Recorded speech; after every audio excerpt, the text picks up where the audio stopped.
What's up guys, this is max size life and welcome back to yet another YouTube video of mine. आज की video बड़ी interesting होने वाली है। आज हम आप लोगों से बात करने वाले हैं कनाडा के एजुकेशन सिस्टम के बारे में, स्टार्ट से लेके एंड तक।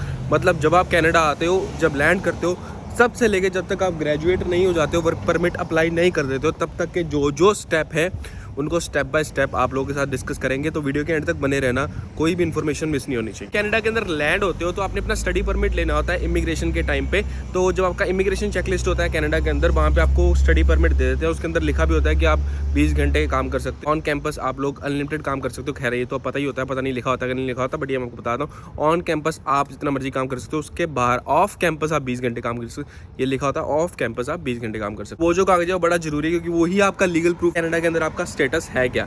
मतलब क्या आप कनाडा के अंदर एक स्टूडेंट हो, कि टेम्परेरी रेजिडेंट हो, एज ए वर्क परमिट, क्या है आपका स्टेटस, वो पेपर आपका प्रूफ है। दूसरी इस जर्नी के अंदर दोस्तों चीज़ आती है, वो आती है आपकी कॉलेज के अंदर जाकर रजिस्ट्रेशन करवाना। आपने सीधा अपने कॉलेज जाना होता है, वहाँ पे जाके आपने अपना रजिस्ट्रेशन करवाना होता है। इन शॉर्ट आपने अपना टाइम टेबल पिक करना होता है। तो पहली बार जो आप टाइम टेबल पिक करते हो किसी भी कॉलेज के अंदर, वो 101% ऑफलाइन ही होता है। वहाँ पे आपको जाना होता है, टाइम टेबल सेलेक्ट करना होता है। खैर दोस्त भी नहीं बने होते। अगर दोस्त कोई बने हुए हैं आपके पहले से, तो उनसे पूछ लेना कि भाई तुम कौन से टाइम टेबल 1 के अंदर हो, 2 के अंदर, 3 के अंदर हो।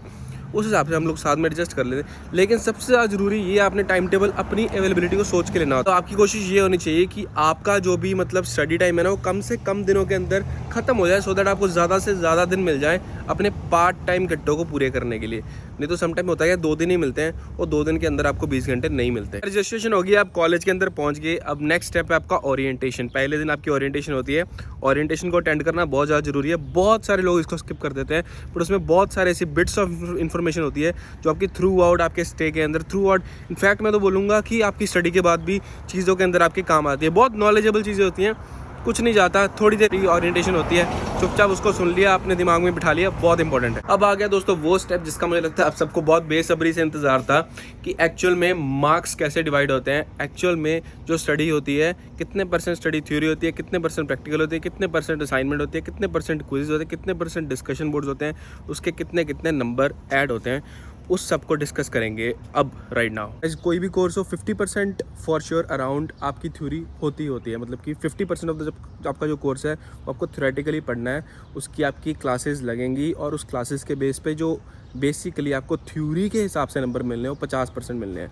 वो थ्योरी ऐसे नहीं कि लिखवा के इंडिया की तरह आपके वो लोग पेपर लेंगे। वो जो आपके 50% मार्क्स हैं, उसके अंदर आपके तकरीबन 25% के आसपास आपके क्विज़ होंगे।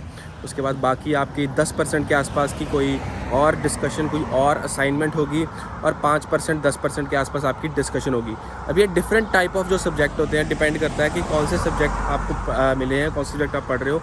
उसके अंदर वो जो डिविडेशन है वो अलग तरह से होती है, बट एटलीस्ट 50% जो है थ्योरी पोर्शन ले जाता है। बाकी का जो 50% है, अगर आपकी लैब इंक्लूड है, तो बाकी का 50% टोटली लैब लेके जाती है।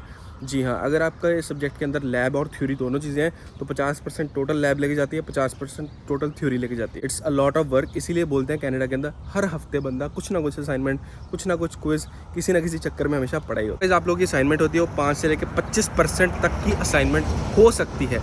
अब होता क्या है ना, थ्योरी का जो 50% चला गया ना, उसका भी एक 100% लेते हैं पहले, और 100% में जो आपके नंबर है उसको 50 में श्रिंक करके फिट कर देते हैं टोटल 100% की तरफ। समझ गए होगे आप। जो क्विज़ होते हैं ना दोस्तों, वो बेसिकली आपके मिड टर्म, आपका स्टार्ट वाला और एंड, मतलब कि एक सेमेस्टर के अंदर 3 बार अगर आपका क्विज़ होता है, क्विज़ 1, क्विज़ 2, क्विज़ 3, वो 25% के 3 क्विज़ होते ही होते हैं। और उसका फिर एग्रीगेटेड जो है वो 100%, बाकी 25% की असाइनमेंट्स, या फिर 10% की एक और असाइनमेंट, साथ में 5% के क्विज़ेस। वो 5% के क्विज़ेस भी 10 क्विज़ हो जाते हैं समटाइम। तो जी हाँ, छोटे छोटे क्विज़ होते हैं 1% के, ये भी चीज़ होती है। कुछ असाइनमेंट्स होती है, कुछ छोटी होती है, कुछ बड़ी होती है, ये भी होता है। और क्विज़ की अगर 15% वेटेज देनी है, 20% वेटेज देनी है, 25% वेटेज देनी है, वो डिपेंड करता है आपके लेक्चरर के ऊपर, आपके प्रोफेसर के ऊपर, कि वो किस तरह से डिवाइड करना चाहता है। जो guys most of the lab works होते हैं ना, वो नॉर्मली ग्रुप के अंदर होते हैं। मतलब 90% ऑफ टाइम्स जो भी आप लैब के अंदर काम करने वाले हो, किसी भी, अगर मान लो आपकी केमिस्ट्री की लैब है, या बायोटेक की लैब है, या फिर आपकी किसी और सब्जेक्ट की लैब है, तो वो जो लैब वर्क है ना, वो हमेशा 2 या 3 के ग्रुप के अंदर ही काम होता है। हाँ जी, आपने असाइनमेंट ज़रूर समटाइम्स इंडिविजुअल सबमिट करवानी होती है, समटाइम वो भी ग्रुप के अंदर करवानी होती है, पर आपका जो परफॉर्मेंस है ना, वो हमेशा ग्रुप के अंदर होता है, क्योंकि उनके पास मतलब निपटाने होते हैं ना बच्चे। अब माल है।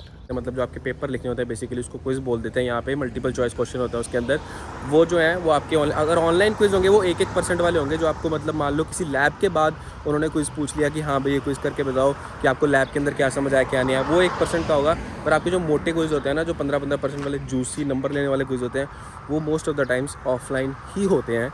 कुछ एक आधा हफ्ता कोर्स होता है वो कम्प्लीटली ऑनलाइन होता है, जैसे कि कुछ मतलब होते हैं कोर्सेज़ वो कम्प्लीटली ऑनलाइन होते हैं। एक आधा कोर्स ही आपको मिलेगा एक सेमेस्टर के अंदर, वैसा उसका कोविड से कोई लेना देना नहीं है, वैसे ही ऑनलाइन होता है। तो वो जो कोर्स है ना गाइस, उसके पेपर आपके लॉकडाउन ब्राउज़र के ऊपर होता है। वो ब्राउज़र भी अच्छा खासा मतलब सॉलिड ब्राउज़र होता है। समटाइम्स वेब कैम ऑन करवा के वो लोग एग्ज़ाम लेते हैं। तो हाँ, एक प्रॉपर बहुत अच्छा डेफिनेट सिस्टम है जिसके अंदर ये मेक श्योर किया जाता है कि हाँ जो भी है बंदा पढ़ के आया है तो उसको नंबर मिले। तो हाँ यार, अगर आप मतलब इनपुट ठीक ठाक दोगे ना तो आप इजीली क्लियर कर लेते हो, कोई बहुत मुश्किल नहीं है। यहाँ का एजुकेशन सिस्टम इनफैक्ट इंडिया से अच्छा है, क्योंकि यहाँ पे पता क्या होता है, अगर आपका एक सब्जेक्ट का मतलब इतने % का क्विज़ हो गया ना तो वो ख़त्म हो गया। अगर आपका मतलब मान लो कि टोटल आपके पास हैं 8 क्या बोलते हैं उसको 8 चैप्टर हैं, और 8 चैप्टर में से अगर आपके 3 चैप्टर का क्विज़ हो गया, 3 चैप्टर उसके बाद आपको नहीं पढ़ने, ख़त्म हो जाता है, आपको दोबारा नहीं पढ़ने होते। तो जी हाँ, ये थी आज की वीडियो। आई होप आप लोगों को वीडियो अच्छी लगी। वीडियो अच्छी लगी तो वीडियो लाइक करना, शेयर करना अपने दोस्तों को, सब्सक्राइब करना मेरे यूट्यूब चैनल को। अच्छी next one, till then piece.